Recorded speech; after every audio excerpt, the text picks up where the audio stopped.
নমস্কাৰ ছাত্ৰ ছাত্ৰীসকল, তোমালোকৰ বাবে আজি মই লৈ আহিছোঁ অনুশীলনী 3.1ৰ 2 নম্বৰটো কুৱেশ্যন যথেষ্ট গুৰুত্বপূৰ্ণ হয়। তোমালোকে জানাই আমি আগৰ কুৱেশ্যনটোতে কৈছোঁ যে এই 3.1ৰ আটাইকেইটা কুৱেশ্যনে গুৰুত্বপূৰ্ণ হয়, পৰীক্ষাত অহাৰ চান্সেছ হয়, হয়নে? আৰু আজি তোমালোকৰ বাবে 2 নম্বৰটো কুৱেশ্যন লৈ আহিছোঁ, সকলোৱে চাবা আৰু খুব সহজে বুজাই দিম, তোমালোকে সকলোৱে চাই থাকিবা। আৰু ভিডিঅ'টো যদি ভাল লাগে ভিডিঅ'টো please like, comment and share কৰিবা। তোমালোকৰ যিমানবোৰ ফ্ৰেণ্ড আছে সকলোকে শ্বেয়াৰ কৰিবা। আৰু চেনেলটোলৈ যদি নতুনকৈ আহিছা চেনেলটো ছাবস্ক্ৰাইব কৰিবা আৰু বেল আইকনটো বজাবলৈ নাপাহৰিবা, যাতে মই ভিডিঅ' আপলোড কৰাৰ লগে লগে তোমালোকে গম পোৱা। ব'লে ভিডিঅ'টো আৰম্ভ কৰোঁ। কুৱেশ্যনটো হৈছে, এটা ক্ৰিকেট দলৰ প্ৰশিক্ষকে 3খন বেট আৰু 6টা বল কিনে। মনত ৰাখিবা কি কৈছে তোমাৰ, যে 3খন বেট আৰু কি কৈছে 6টা বল কিনে। কিমান টকাত কিনে বুলি কৈছে তোমাৰ? 3,900 টকাত কিনে বুলি কৈছে, হয়নে? 3,900 টকাত কিনে বুলি কৈছে। পিছত তেওঁ 1,300 টকাত একেধৰণৰ এখন বেট আৰু 3টা বল কিনে। এই পৰিস্থিতিটোক বীজীয় আৰু লৈখিকভাৱে জ্যামিতিকভাৱে বৰ্ণনা কৰিবলৈ কৈছে। এইটো আমি কেনেকৈ আলোচনা কৰিম, তোমালোকে হয়তো আগৰ ভিডিঅ'টোত গম পাইছাই যে প্ৰথমে হ'ব আমাৰ প্ৰথম সমীকৰণটো ক'লৈকে হ'ব? আমাৰ প্ৰথম সমীকৰণটো হ'ব এইখিনিলৈকে, তোমালোকে হয়তো গম পাইছা। তাৰপৰা পিছত তেওঁ 1,300 টকাত একেধৰণৰ এখন বেট আৰু 3টা বল কিনে। এইডোখৰলৈকে হ'ব তোমাৰ 2 নম্বৰটো কুৱেশ্যন, তোমালোকে হয়তো গম পাইছা, ঠিক আছে? আৰু এই পৰিস্থিতিটোক কি কৈছে তোমাৰ?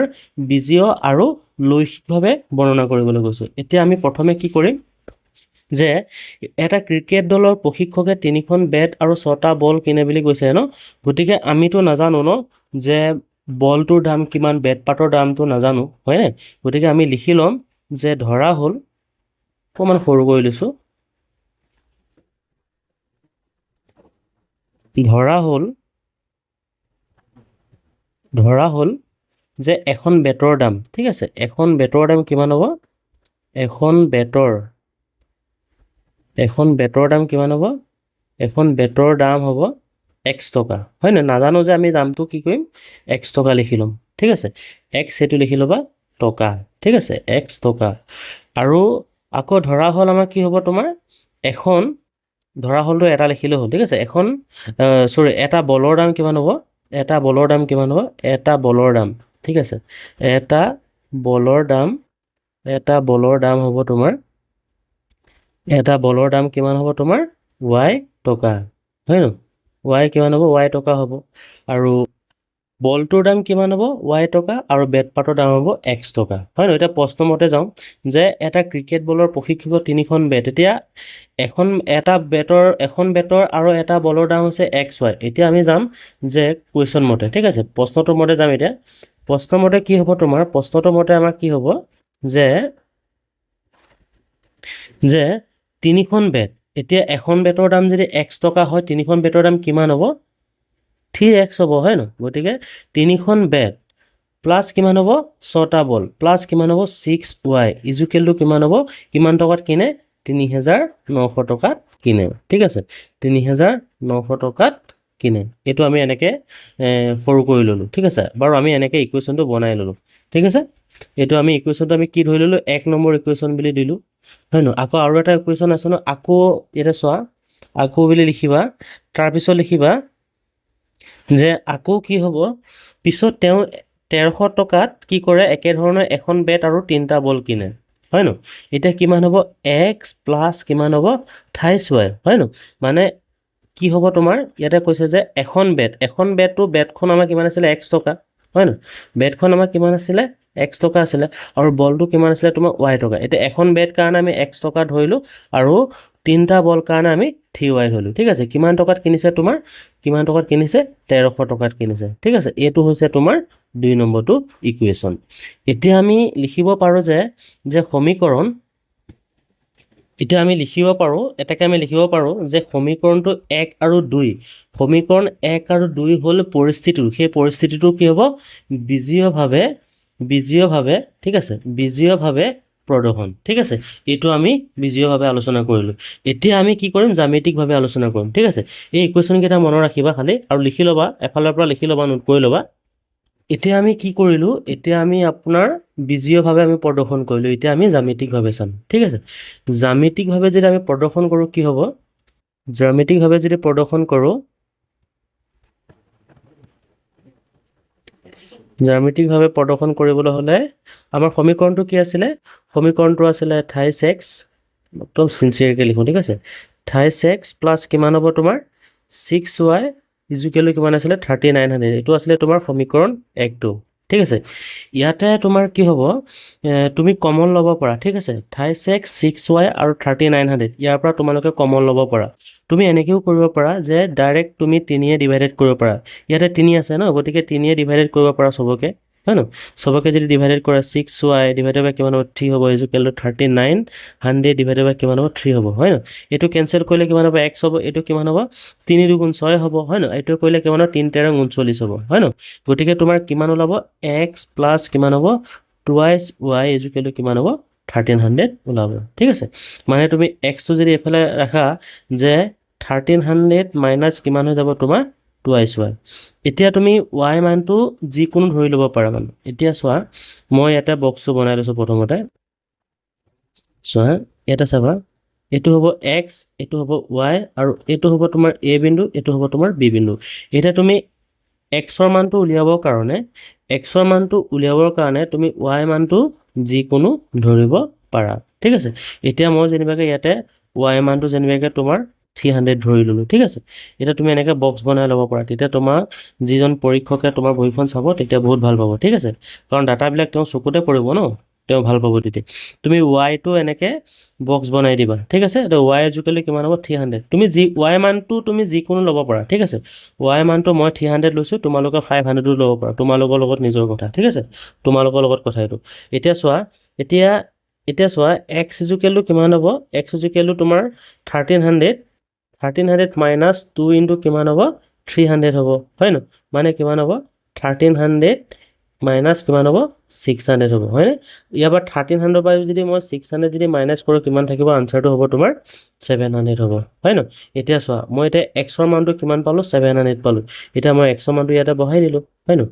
xৰ মানটো কিমান পালোঁ 700 পালোঁ। এতিয়া y মানটো কিমান পাম মই 300, কাৰণ y মানটো মই ধৰি লৈছিলোঁ, হয় ন? গতিকে এইকেইটা মান তোমালোকে বক্সত পাতি ল'বা, এতিয়া ঠিক আছে? দেন নেক্সট মই কি কৰিম, আৰু এটা বিন্দু বহাব লাগিব ন, গতিকে মই y মানটো এইবাৰ মই কিমান ধৰিলোঁ, এতিয়া এইবাৰ y মানটো মই ধৰিম বাৰু, ঠিক আছে? y মানটো এইবাৰ মই 500 ধৰি ল'লোঁ, ঠিক আছে? এইবাৰ y মানটো মই 500 ধৰি ল'লোঁ। এতিয়া চোৱা 1300 আমাৰ সমীকৰণটো কোনটো আছিলে, এইটো আছিলে, কিমান হ'ব x প্লাছ কিমান হ'ব 2y ইজুকেলটো 1300, এইটো চাগে গম পাইছে। এতিয়া x ইজুকেলটো কিমান হ'ব 1300 মাইনাছ কিমান হ'ব 2y, গতিকে 1300 ইনটু কিমান হ'ব 2 ইনটু y মানটো কিমান পাইছিলোঁ 500 হ'ব, মানে তোমাৰ কিমান হ'ব 1300 মাইনাছ কিমান হ'ব 2 5 গুণ 10 হ'ব, হয় ন? 10 মানে তোমাৰ 1000 হ'ব, গতিকে 1300 পৰা যদি 1000 যায় কিমান থাকিব, আনচাৰটো হ'ব তোমাৰ 300 হ'ব, হয়নে? গতিকে এতিয়া আমি xৰ মানটো কিমান পালোঁ, xৰ মানটো পালোঁ 300। ইয়াতে আমি xৰ মানটো কিমান পালোঁ 300 পালোঁ, আৰু y মানটো আমি কিমান পালোঁ, y মানটো আমি ধৰি লৈছিলোঁ ন, y মানটো আমি ধৰি লৈছিলোঁ 500। খালি বিন্দুকেইটা তোমালোকে মনত ৰাখিবা, যথেষ্ট গুৰুত্বপূৰ্ণ হয় বিন্দুকেইটা মনত ৰাখিবা। মই নেক্সট ইকুৱেশ্যনটোলৈ যাওঁ। নেক্সট ইকুৱেশ্যনটো আমি কি পাইছিলোঁ, নেক্সট ইকুৱেশ্যনটো পাইছিলোঁ তোমাৰ এক্স প্লাছ কিমান পাইছিলোঁ, নেক্সট ইকুৱেশ্যনটো পাইছিলোঁ তোমাৰ এক্স প্লাছ কিমান পাইছিলোঁ 28y পাইছিলোঁ, হয় ন? এক্স ইকুৱেল টু 28y ইজুকেলটো কিমান পাইছিলোঁ 1300, হয় ন? 1300 পাইছিলোঁ। এইটো আছিলে তোমাৰ 2 নম্বৰ ইকুৱেশ্যনটো। ইয়াতে চোৱা, এতিয়া 28y আছে ন, মই যদি ইফালে লৈ যাওঁ কিমান হৈ যাব, এক্স ইজুকেলটো কিমান হ'ব 1300 মাইনাছ কিমান হ'ব 28y হৈ যাব, হয় ন? গতিকে ইয়াতে চোৱা মই এতিয়া তোমাৰ কি কৰিম যে y মানটো মই যিকোনো ধৰি ল'ব পাৰোঁ, হয় ন? গতিকে y মানটো স্থানান্তৰ কৰিছোঁ, গতিকে এইটো p আৰু q বুলি ধৰিছোঁ দেই, এইটো p আৰু q বুলি ধৰিছোঁ। তোমালোকে এইটো x বুলিয়ে ধৰা, x আৰু y, আৰু এইটো কি হ'ব p আৰু q বিন্দু, ঠিক আছে? ইয়াতে তোমাৰ মই y মানটো যিকোনো ধৰিব পাৰোঁ। এতিয়া যেনেকৈ মই ইয়াতে ধৰি ল'লোঁ y মানটো কিমান, y মানটো ধৰি ল'লোঁ যেনেকৈ 100, ঠিক আছে? বা মই 400 ধৰিলোঁ, তোমালোকে যিকোনো ধৰিব পাৰা, ঠিক আছে? তোমালোকে যিকোনো মানে ধৰিব পাৰা। এতিয়া চাবা যে 1300 মাইনাছ 3 ইনটু কিমান হ'ব, মই যদি y মানটো যদি মই 500 মই 500 গোটা আছে, মই 400 ধৰি লৈছোঁ। ইয়াতে y মানটো যেনিবাকৈ ধৰি ল'লোঁ মই 400, এনেকৈ লিখি ল'বা। y মানটো যেনিবাকৈ মই 400 ধৰিলোঁ, ঠিক আছে। এতিয়া কিমান হ'ব? 1300ৰ পৰা যদি মই কি কৰোঁ, মাইনাছ কিমান হ'ব তোমাৰ 1200 যদি যায় ন, এইটো কিমান হ'ব তোমাৰ 100 হ'ব। এতিয়া মই y মানটো কিমান পালোঁ? y মানটো 100 আৰু x-ৰ মানটো মই কিমান, এইটো x-ৰ মানটো কিমান হ'ব তোমাৰ? y মানটো 400 হ'ব, x-ৰ মানটো কিমান হ'ব তোমাৰ 100 হ'ব, ঠিক আছে। আৰু নেক্সট তোমাৰ x, হয় ন, নেক্সট তোমাৰ কিমান হ'ব? x ইজুকেলটো কিমান হ'ব?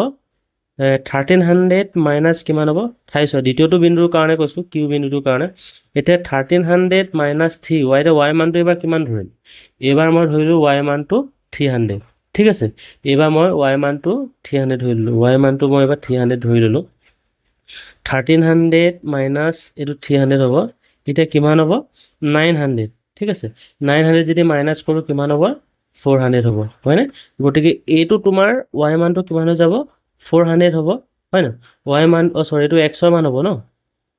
আচ্ছা, x-ৰ মানটো কিমান হ'ব? 400 হ'ব। আৰু y মানটো কিমান হ'ব তোমাৰ? y মানটো হ'ব তোমাৰ 300, y মানটো কিমান হ'ব তোমাৰ? 300 হ'ব। এতিয়া আমাৰ বিন্দুকেইটা কি কি পালোঁ এটা ধুনীয়াকৈ লিখি ল'ম, ঠিক আছে। বিন্দুকেইটা লিখি ল'ম এতিয়া। তোমালোকে পাৰিলে এইটো স্ক্ৰীনশ্বট মাৰি ল'বা, নহ'লে নোট কৰি ল'বা। মই ইয়াতে দিছোঁ চোৱা, সৰু সৰু এটা বৰ্গ দিয়া আছে ন, সৰু সৰু যে বৰ্গবিলাক দিয়া আছে, ইয়াতে 10টা ঘৰ আছে, ঠিক আছে।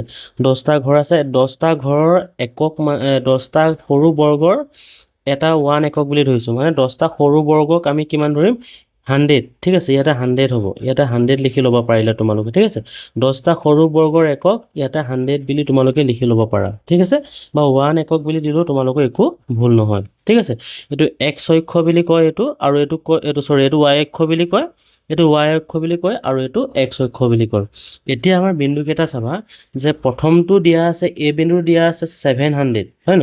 ইয়াতে এইটো হ'ল x-ৰ মান, প্ৰথম যিটো দিয়া থাকিব সেইটো তোমাৰ x-ৰ মান হ'ব, আৰু দ্বিতীয়টো হ'ব তোমাৰ y মান। মানে মই বিন্দুকেইটা লিখি ল'লোঁ। ইয়াতে চাবা x-ত কিমান দিয়া আছে তোমাৰ, x ৰেখাত কিমান দিয়া আছে? 700, গতিকে x ৰেখাত এতিয়া 700 ইয়াত হ'ব। তাৰপৰা y ৰেখাত কিমান দিয়া আছে তোমাৰ? 3, 1 2 3, মানে তোমাৰ এইটো বিন্দু হ'ব, ঠিক আছে। গতিকে এইটো হ'ব তোমাৰ a বিন্দু, ঠিক আছে। আৰু নেক্সট b বিন্দু আহিলে, এতিয়া x ৰেখাত কিমান আহিলে তোমাৰ? 300 আহিলে। এতিয়া x ৰেখাত আহিলে তোমাৰ 300, মানে এই দিশলৈকে হ'ব। তাৰপিছত তোমাৰ y ৰেখাত কিমান হ'ব? 5, গতিকে y ৰেখাত 5 হ'লে তোমাৰ এইখিনিলৈকে হ'ব, ঠিক আছে। মানে তোমাৰ এনেকৈ হ'ব, বুজি পাইছা? এনেকুৱা হ'ব। গতিকে এতিয়া মই যদি ৰেখাডাল যদি অংকন কৰোঁ, ঠিক আছে, মই যদি ৰেখাডাল অংকন কৰোঁ কেনেকুৱা হ'ব গম পাইছেনে বাৰু? মই যদি ৰেখাডাল অংকন কৰোঁ কেনেকুৱা হ'ব, মানে তোমাৰ ইয়াৰ পৰা ইয়ালৈ চুব, ঠিক আছে। তোমালোকে বিন্দুটো এনেকৈ লিখি ল'বা, এনেকৈ কৰি দিবা তাৰপিছত, ঠিক আছে। আৰু এই ৰেখাডাল তোমাৰ কি হ'ব? এই ৰেখাডাল কোনডাল হ'ব? যে 28x প্লাছ 6y ইজুকেলটো কিমান হ'ব? 3900, এইডাল লেখা হ'ব, এইটো y দেই, 3900 হ'ব এইডাল লেখা। তাৰপৰা নেক্সট তোমাৰ আহিলে p আৰু q বিন্দুটো আছিলে নহয়, p আৰু q বিন্দুটো আছিলে, গতিকে p আৰু q বিন্দুটো কি হ'ব এতিয়া? p বিন্দুটোত কিমান আছে তোমাৰ? 100 আছে ন, x-ৰ জেগাত কিমান আছে? 100 আছে, গতিকে y জেগাত কিমান আছে তোমাৰ? 400, মানে তোমাৰ এইখিনিত হ'ব, ঠিক আছে। নেক্সট তোমাৰ আকৌ x-ৰ জেগাত q বিন্দুটো কিমান আছে তোমাৰ? x-ৰ জেগাত কিমান আছে? 400, গতিকে 400 ইয়াত হ'ব, হয় ন? তাৰপিছত আকৌ y জেগাত কিমান আছে? 300, মানে তোমাৰ y জেগাত 300 হ'লে তোমাৰ হ'ব 400 300, মানে তোমাৰ এইখিনিত হ'ব, ঠিক আছে। মানে তোমাৰ বিন্দুটো এনেকুৱা হ'ব, ঠিক আছে। বিন্দুটো মানে তোমাৰ এনেকুৱা হ'ব, ঠিক আছে। এতিয়া তোমাৰ ৰেখাকেইডাল এইকেইডাল হ'ল, আৰু তোমাৰ কোনটো সমীকৰণ আছিলে এইটো? x প্লাছ কিমান হ'ব? 28y। তোমালোকৰ এইডোখৰলৈকে তোমালোকে যদি মিনিমাম ছল্ভ কৰিব পৰা, তোমালোকে মিনিমাম 4 to 5 মাৰ্কছ তোমালোকে আনচাৰটোত পাবা, ঠিক আছে। আৰু খুব শুদ্ধকৈ কৰিব লাগিব, নিট এণ্ড ক্লিন হ'ব লাগিব, ঠিক আছে। আৰু মই যেনেকৈ তোমালোকক প্ৰত্যেকটো ষ্টেপ বাই ষ্টেপ দেখাইছোঁ, তোমালোকেও তেনেকৈ ষ্টেপ বাই ষ্টেপ কৰিব পাৰিব লাগিব, ঠিক আছে। আৰু পুনৰ নেক্সট কুৱেশ্যনটো লগ পাম, ভিডিঅ'টো বহুত দীঘলৈ যাব যদি মই কৰিবলৈ চেষ্টা কৰোঁ, ঠিক আছে। ধন্যবাদ।